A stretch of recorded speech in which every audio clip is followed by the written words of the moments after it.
Seguimos aquí en Ronda de Editores. Silvia Colombo, corresponsal del diario Folia San Pablo en Buenos Aires. Gracias, Silvia, por venir. Gracias. Y está también con nosotros Carlos Elordi-Cue, corresponsal en Argentina del País de España. Buenas noches, Carlos. ¿Qué tal? Hola, buenas noches.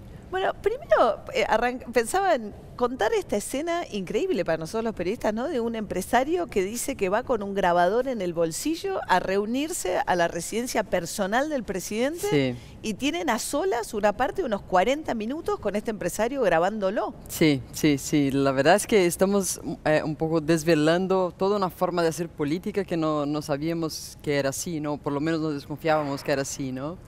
Y yo me imagino que en Brasilia toda la gente está andando hoy día con un grabadorcito por si acaso, ¿no?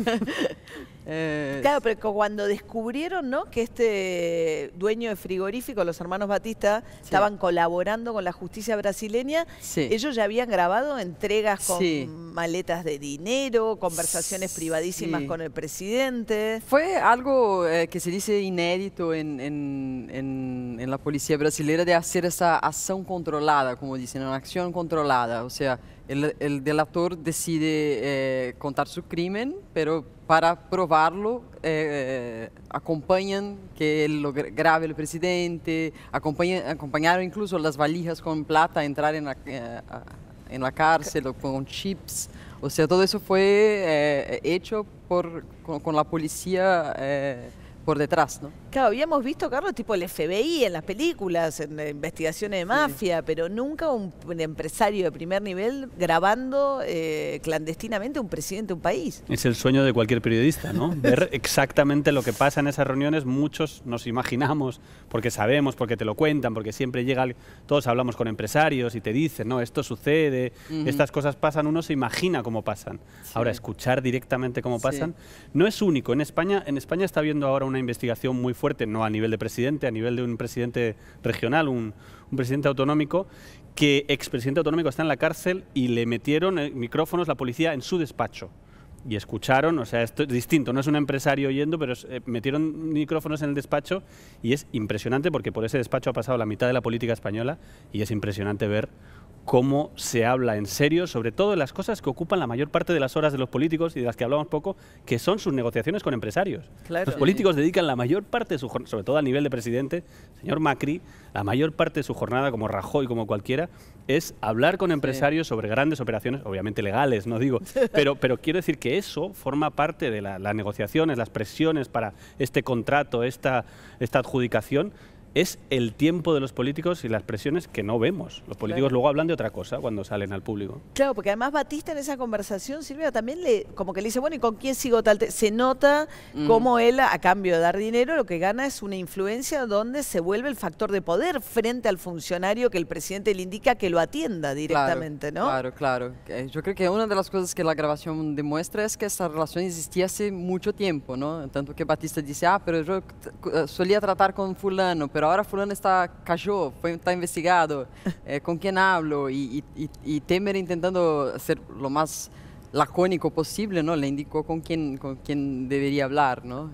Pero eso después se traduce en que esa empresa, que es otra cosa impresionante, ¿no?, sortió controles sanitarios, hubo problemas con el estado de las carnes, pagos impositivos, o sea, a cambio obtienen una cantidad de beneficios de un estado que no actúa o que los encubre, al principal frigorífico de Brasil. Sí, uno de los principales exportadores de carne del mundo. Del mundo. Exportan a Estados Unidos, son dueños de algunas empresas acá también. Sí. Sí, acá tienen Swift y hablábamos, tienen Alpargatas, tienen varias compañías acá en la Argentina. Ahora, cuando parecía que el lavallato no terminaba con Odebrecht o Petrobras, aparece este empresario que en realidad supuestamente coimeaba para frenar la delación anterior, ¿no? Para atender la posibilidad de que el presidente de la Cámara de Diputados, que está preso por otra coima, siga hablando. Sí, uno se queda imaginando qué es lo que sabe Eduardo Cunha, ¿no? Porque para que él esté recibiendo valijas de 500.000 reales por mes para quedarse quieto, ¿qué sabe este hombre, no? Peor de lo que ya sabemos, ¿no? Y el propio Eduardo Cunha decía antes de ser preso que la investigación de Odebrecht no era la más seria, que cuando los empresarios de JBS empezaran a delatar, ahí sí se caería la República. Él usó esa expresión. ¿En serio? Avisó. Sí. Sí. Increíble, Claro, increíble. pues, es uno de los hombres con más información del país, ¿no? Pero lo impresionante de Brasil, lo hablábamos el otro día con Silvia, es qué queda después. O sea, no queda nadie. Lo más tremendo de Brasil es que el nivel de corrupción es de tal calibre que todos los personajes que podrían incluso sustituir a Temer también están cuestionados por corrupción, con lo cual realmente funcionaba, era una corrupción casi perfecta, digamos, visto desde el punto de vista del corrupto. Porque era sistémica. Era sistémica y todo el mundo todo el mundo tiene algo que ocultar, con lo cual todo el mundo es comprable.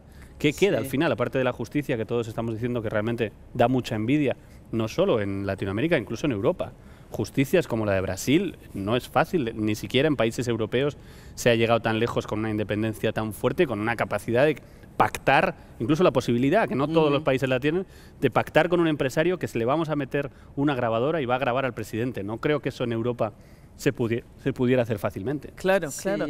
¿Y qué pasa, Silvia, ahora? Porque, o sea, Temer no puede llamar a elecciones como una salida para descomprimir esto si quisiera. Por ahora no quiere, por ahora está desafiante. No, él quiere quedarse en el puesto, ¿no? Incluso porque ayer apareció una nota en el diario Folha de São Paulo en que un perito dijo que en esa grabación hubo edición. Pero aún así, aún con la edición, con el cruce con otras delaciones que salieron el viernes, queda evidente por lo menos esas dos cosas. Uno, que él estaba enviando plata a Cunha para que se quedara callado, y dos, que él no había hecho nada cuando Batista le dijo, estoy comprando 2 jueces para que me salven. Sí. O sea, dos incriminaciones muy graves por las cuales el Supremo Tribunal de Brasil lo va a investigar. Y Temer ayer pidió que eso no fuera investigado. Lo que pasa ahora es el miércoles el Supremo de Brasil va a decidir si sigue la investigación en contra de Temer o no. Y es un día clave porque es en ese día los partidos que hacen el apoyo al gobierno Temer van a decidir, con base a lo que diga el Supremo Tribunal, si se quedan en su base de apoyo o si salen. Si Temer pierde el apoyo del Congreso, ahí la cosa se complica bastante para él, porque se puede empezar un proceso de otro juicio político. Vienen del de Dilma hace 2 años. ¿Cuánto? Él estaba un año en el puesto. El tema es que el impeachment no es la mejor salida si uno está pensando en para que salga Temer, porque no hay mucho tiempo hábil para eso. Le quedan 19 meses de mandato y el proceso es largo. Sí, pero el 6 de junio pasa otra cosa, que es el juicio del Tribunal Superior Electoral, que ya está enjuiciando a Temer y a Dilma por supuestos pagos ilícitos para su campaña. Claro, porque acá no se salvan tampoco Lula y Dilma, ¿no? Dilma venía como muy a salvo de la idea de que ella tenía una corrupción personal. El punto era cuánto sabía de la recolección ilegal del PT para su campaña. Sí, hasta ahora lo que Dilma tiene de estar siendo investigada es por haber recibido junto con Temer, porque era un binomio una fórmula, en el pasado, claro, lo que llamamos en Brasil de Caixa 2, que es el dinero en black, ¿no? El dinero no declarado. Y esa causa va bastante avanzada. Para campañas electorales. Para campañas. Claro. Entonces, eso sería una vía más rápida para que él saliera si no renuncia. Sí. Pero claro, pero desde el punto de vista electoral sí le está beneficiando al Partido de los Trabajadores. O sea, todo el mundo está diciendo que si hubiera elecciones, que no va a haber porque no puede haber, pero si hubiera elecciones ganaría Lula, ¿no? Es lo más probable. Yo creo que detrás de todo esto hay un trasfondo regional, porque Brasil, obviamente estamos hablando de Brasil, es importantísimo dentro de Brasil, pero es importantísimo en la región. Lo que está pasando en Brasil no es solo, por supuesto, la corrupción, la caída de Temer. Lo que está pasando en Brasil es que también la sociedad está poniendo en cuestión la línea de Temer. O sea, Temer es un presidente con una valoración bajísima. El cambio en Brasil, lo más importante que pasó en los últimos meses, en los últimos años, es el cambio en Argentina. Del cambio en Argentina llegó después el cambio en Brasil. Todo el mundo escribimos y estábamos hablando de que hay un cambio de línea regional fortísimo. Temer es fundamental en ese cambio. Temer está a punto de hacer una reforma de pensiones, que es, Silvia la sabe mejor que yo, pero es una importantísima reforma de cambio de línea total de lo que se ha venido haciendo en Brasil los últimos años. O sea, hay muchas cosas que dependen de esto que está pasando en Brasil, también en Argentina, también todo el continente está mirando. Macri, evidentemente, hoy había una entrevista, está muy preocupado, porque no solo por la economía argentina, sino porque lo que supondría la caída de Temer y la vuelta en un futuro de Lula es un cambio absoluto de dirección, del equilibrio, de la fuerza. Claro, es verdad, pues Macri fue el primero que saluda a Temer, ¿no? Después del impeachment, cuando todavía había alguna duda. Y es cierto que en estos meses, siendo no habiendo sido elegido por el voto popular, sino como habiendo asumido como vicepresidente cuando la sacan a Dilma, hizo reformas económicas de recortes tremendos, sí, ¿no? las viene haciendo y la economía estaba mostrando así una sutil mejora en los últimos meses, ¿no? Esa es incluso su argumentación para que él debe quedarse. Sí, él dice justo ahora que Brasil estábamos no puede saliendo. parar y todo eso.